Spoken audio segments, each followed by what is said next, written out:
Hi, everybody. So welcome to the presentation on the art and science of doing intelligent content architectures. So I get asked this question very often, and I decided to put together a small presentation here. I'll go to some screenshots as well. I've got some computers here with me. So first of all, let's take a look at this. What is intelligent content? So Anne Rockley, who's pretty well known in this industry, and she, really started the concept of intelligent content in 2008, 2009, with the definition that content that's structurally rich, semantically aware, and discoverable, reusable, reconfigurable, and adaptable. That's what she calls intelligent content. And we started our company about the same time with the notion of IC Tech being intelligent content architects. And we added to the definition content that maximizes the value to the organization while minimizing costs. Now, when you think about it, that could be a lot of different things, maximizing value and minimizing cost, and how do you do that? Now, together, these two actually imply that the content has to be properly done in XML. And that's what we focus on. So what is the problem in doing XML? Well, XML is complex, and we've done this for several years. As we have done projects for book publishers, journal publishers, for Department of Defense, federal agencies, and technical documentation, we actually came to realize that in virtually all of these industries, XML has not been implemented the right way. And why do I say that? Is because it's really one of three things. Number one, it's either delegated to somebody sitting in a corner and saying, well, this is our XML guy, and he's going to do tagging. Or it's something that simply sent, offshore, saying, well, this is, coding and tagging, this is too much, we can't do it, okay, we don't want to even look at it. Or the third case is that you would see they have, either a simplified template or a simplified web application that barely gives you any meaningful value. So really, the power of XML is lost. And, we are looking at things from a very different perspective. And of course, we also have our software to help us. But what we are trying to do is we are trying to do XML right. And we may call that XML 2.0 or intelligent content. So what do we mean by doing it right? Number one, I think the core issue is that it has to be a user-friendly approach.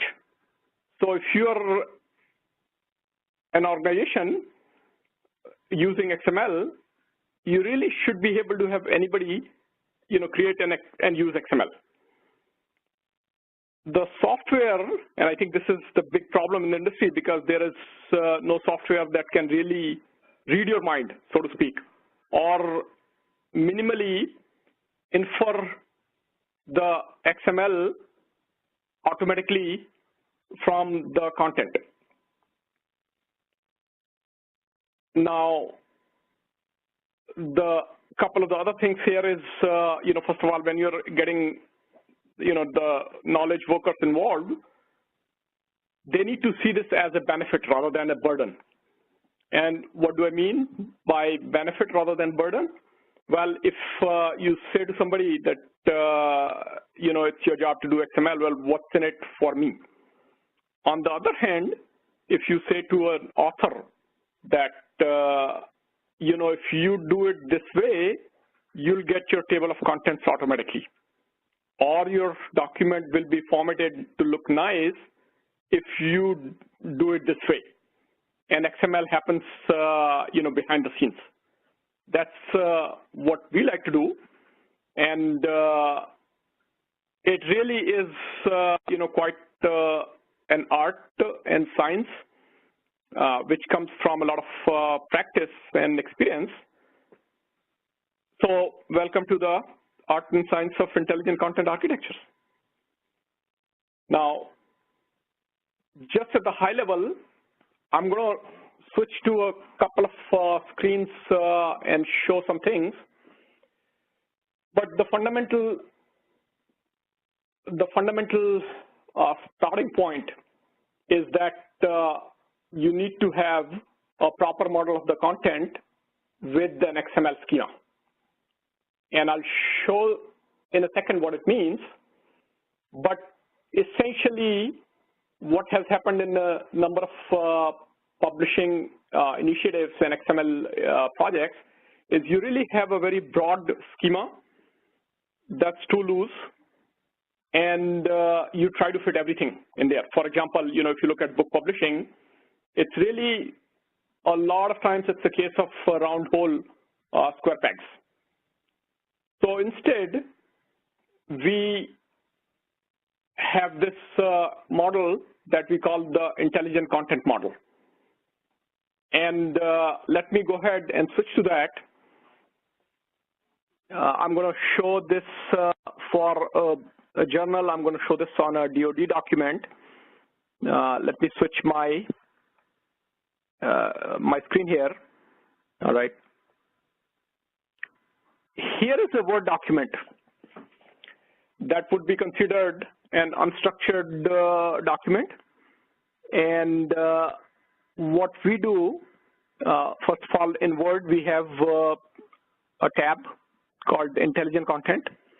And we would have different buttons for the end users, but really the core from a technology side is the tagging of the document. So let me go ahead and click on this button, the convert document, and then it shows me which schema I want to use. So let's go ahead and pick the article and let it do the job. Now, on the bottom, you can see some progress in parsing document and building markup.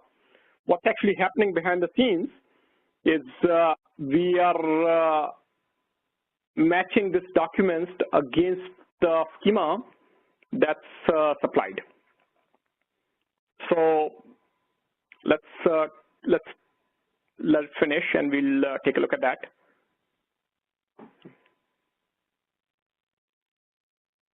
So conversion completed, and 816 elements created.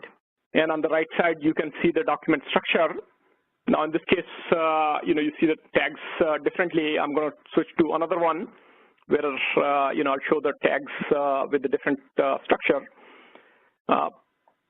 Now, let's take a look at what we are calling the intelligent content model. So I go to the edit conversion definition, and we'll take a look at these three some things here along with the document. So on the right side, you have the document structure. On the left side, you have the model. And the model actually consists of two pieces. So there is, what we call the schema, which is here. And then you have, what I'm calling here auto tagging definitions, because that's how our tagging actually happens. So let's take a look at the schema from here, and this is how the document needs to be modeled. In this case, you're looking at the document consisting of a prequel, an abstract, and then sections. So you can see actually on the left side that you have the prequel, the abstract, and then multiple sections. Then you have references, and then what they call some miscellaneous sections. So let me go ahead and actually close that here. Now the references in journals tend to be actually quite a well-known problem, and let's sort of go down to them and take a look at them. So they require heavy amount of tagging because each author has to be identified, each title has to be identified, and what we need to do in our approach is we need to actually model this properly. So for example, when you say references, then I might say, well, what references? So within the references here, they are well established and modeled by the publisher. So you're looking at, for example, the journal article reference, the book reference, an abstract reference, a report reference, or an online reference. And then in the content, as you can see, we have a journal article reference, a second one, and then a book reference. So those, that all tagging happens automatically. Now the second part of our model is the auto tagging definitions. So let me go ahead and place my cursor somewhere over here, and then you would see that a pattern comes up here that says, all right, so there are two possible cases. One for, so both of these cases for what would be considered an author in this context. So case number one has this pattern, and case number two has this pattern. So with just the combination of a schema and the auto tagging definitions, you can actually tag a complete document. No, no coding required. Same thing on another document that I'm going to show in actually a different computer. So let me go ahead and switch my presentation over there. Now this is a DoD policy, and the tagging here is done differently. Let me go ahead and click on this show hide structure, and you can actually see on the right, well, on this in this panel, we have the structure which consists of the front matter. Okay, let's take a look at. Okay, so body,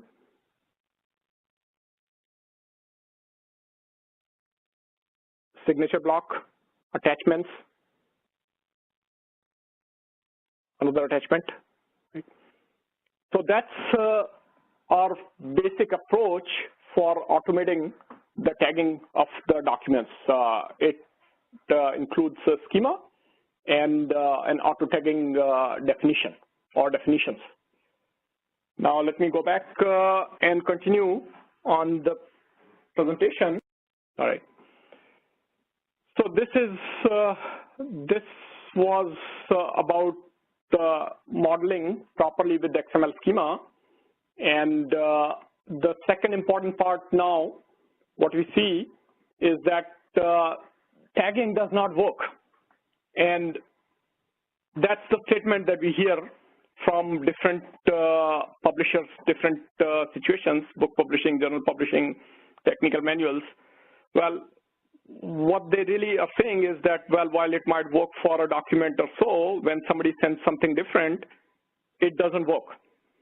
So in our approach, we anticipate this scenario, that if you have five authors, they're going to be sending material which will be different. There will be variations. So in the schema and the auto tagging definitions, we need to take that into consideration, and we need to have proper variations. The other important thing from an IT tech standpoint is we see the world very differently. We see information where someone might say this is all unstructured information, we actually see the structure in it. At times, I have stated that there is no such thing as unstructured information. It's only unmodeled. And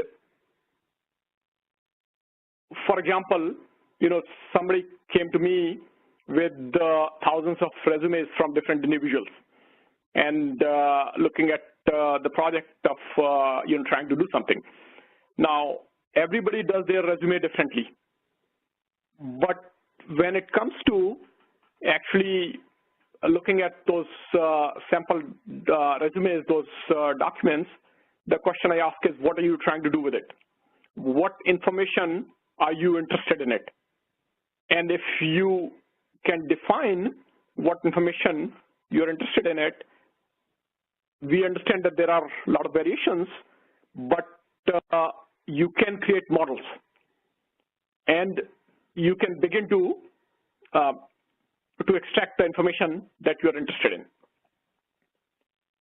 Let's go to the next slide, and we may actually go to this level of detail here on the schema and the auto tagging definition. Now, this is actually quite powerful, and it really allows full document tagging with a lot of flexibility. So our auto tagging definitions can include literal text, keywords, regular expressions, formatting patterns supported by Word. So those are your styles, font formatting, colors, and all that. Wildcards used in Word. And then also, if you want to go beyond that, you can also incorporate macros. And you can actually combine these. So let me switch to this computer again and show some examples. Okay, so we're going to go back to our sample document, and I'm going to show examples of these different types of patterns. So let's begin by looking at, let me just go ahead and place my cursor over here on this thing that we are calling number. So this is article number 1, number 2, number 3, and so on and so forth.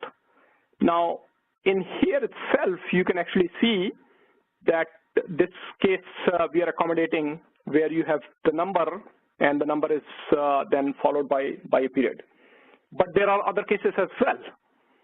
So let's take a look at what our definition of the number is, and we are calling it, so there are two different cases. One is the primary case, and then second is this second pattern case.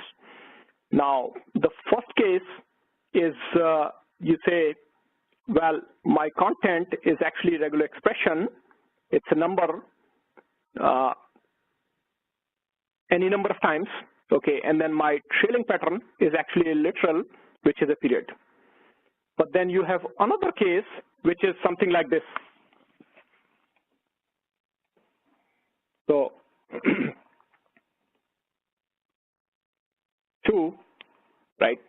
And what happens if you start to see a document coming in with those? So to accommodate that, this is actually the second case where we say the leading pattern is an opening pattern, the content pattern is the number, and then the trailing pattern is the closing pattern. So that's that actually example that covered both the literal and the regular expression, and we support both the XSD regular expressions as well as the Perl regular expressions. Now, the other case I'm going to show you is wildcards. So, in Word, if you're trying to do extensive search, you can actually use the find and replace dialog box, and then if you go in more, you can be very creative, and then you can say I'm looking for a pattern which includes any digit followed by an M dash followed by any character, and you can make up things here. Now, we support the same thing here, and you can, let's go ahead and put in. All right, so article references, I know the abstracts have that, so let's go ahead and take a look at abstract reference, and then abstract number.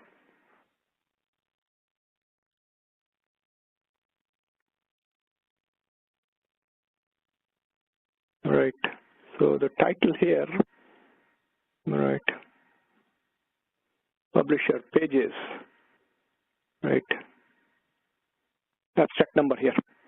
So when we look at abstract number, the pattern there is, we have a leading pattern, which is the literal. It says abstract, and then if you look at the content pattern, that's actually a wildcard. Going to another example of keywords. So, for example, in the case of a journal, you have different types of articles that are published. So let's take a look at journal article reference, and then journal article, and then you have special department. Now they have these. In this particular case, they have different patterns which they use. So, for example, they might say it's a commentary, or a letter, or an errata, introduction, retraction, or editorial. And those actually are used as keywords in this list. And I think I finally, okay, so I covered the regular expression. I don't have an example of macros here, but you get the idea. You can really take these things and combine them to be whatever you need.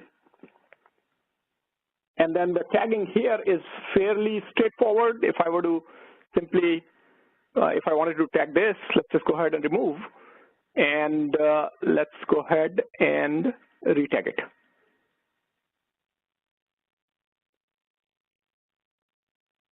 So if I want this to be a journal article reference, let's just go ahead, do a right click and say convert range. And you can see that all of the tagging happened automatically.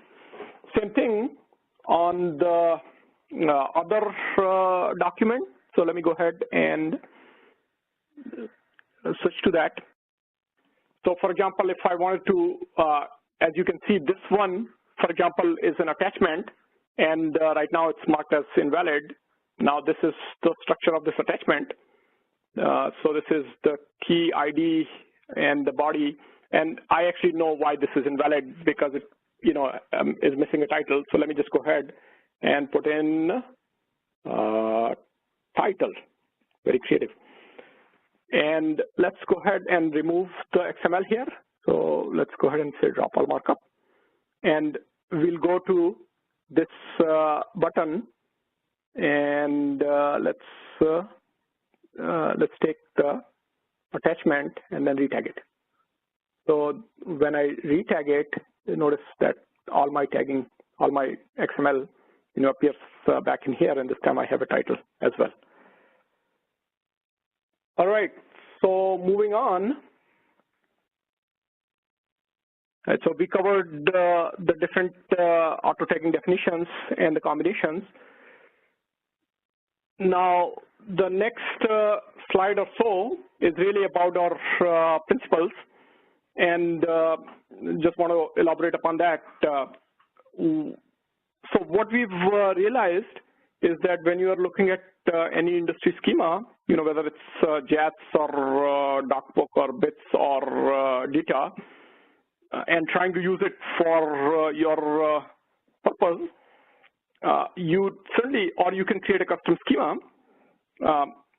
You're starting to develop the schema from a top down, so you kind of have a full picture of the forest. But when it comes to actually modeling and testing, you need to do it from the bottom up. That's because the document in its entirety is too much. There is far too much to conquer. And, we may call this approach divide and conquer, where you're saying, okay, what are the variations in my, say, front matter? What are the variations in my title? What are the variations in my abstract? Those types of things. Now, the important thing that we've realized, and this has also taken us actually years to realize this, is that if we do this correctly, the intelligent content models, that's the combination of the schema and the auto-tagging definitions, they'll naturally come together and give you results for the higher level structures. So for example, if I do, let's say, authors, then I can use them in a book reference as well as in a journal reference, and I don't have to repeat it. And once again, the issue of handling variations and planning accordingly is important. I'm not going to cover in this session, but there will be some follow-on. The use of types in XSD schema is also important, something I'll be covering in the next session. And the following item, which is using the power of schema to model content with minimal auto-tagging definition, I'm also going to be showing some examples of that. It's actually pretty amazing how much you can do with one schema and a very tiny auto-tagging definition, because your schema, as long as your schema does a good model of the documents. Now, some of the schema design principles are also important, and those get to be a bit more technical, which is something I'll be covering in the next session by examples. So for today, that's all I'd like to do. My email address is there, so if you have any questions, feel free to.